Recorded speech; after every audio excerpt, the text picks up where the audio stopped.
ఈరోజు సొరకాయ పచ్చడి చేస్తున్నా. ముందుగా సొరకాయని గీక్కోవాలి. ముందుగా స్టవ్ ముట్టించుకోవాలి, ప్యాన్ పెట్టుకోవాలి. తర్వాత ఒక స్పూన్ ఆయిల్ పోసుకోవాలి. ముందుగా 4 మిరపకాయలు వేసుకోవాలి. ఇప్పుడు కొన్ని పల్లీలు వేసుకోవాలి. ఇప్పుడు కొంచెం శనగపప్పు వేసుకోవాలి. ఇప్పుడు కట్ చేసి పెట్టుకున్న సొరకాయ ముక్కలు, ఇప్పుడు 2 టమాటా ముక్కలు,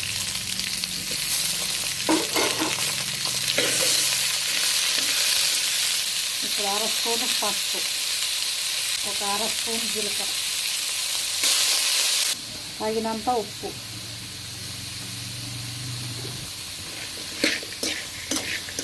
ఇప్పుడు మూత పెట్టుకోవాలి.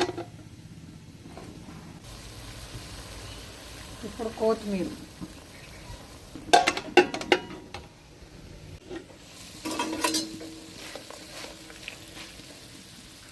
దీన్ని మిక్సీ జార్లోకి తీసుకోవాలి.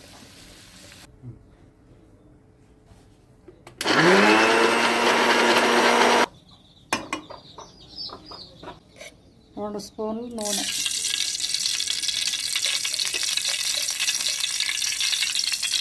మిరపకాయలు, కొంచెం జీలకర్ర, మిరప గింజలు, కొన్ని తాలింపు గింజలు, 4 వెల్లిపాయలు, 2 కరివేపాకు రెబ్బలు,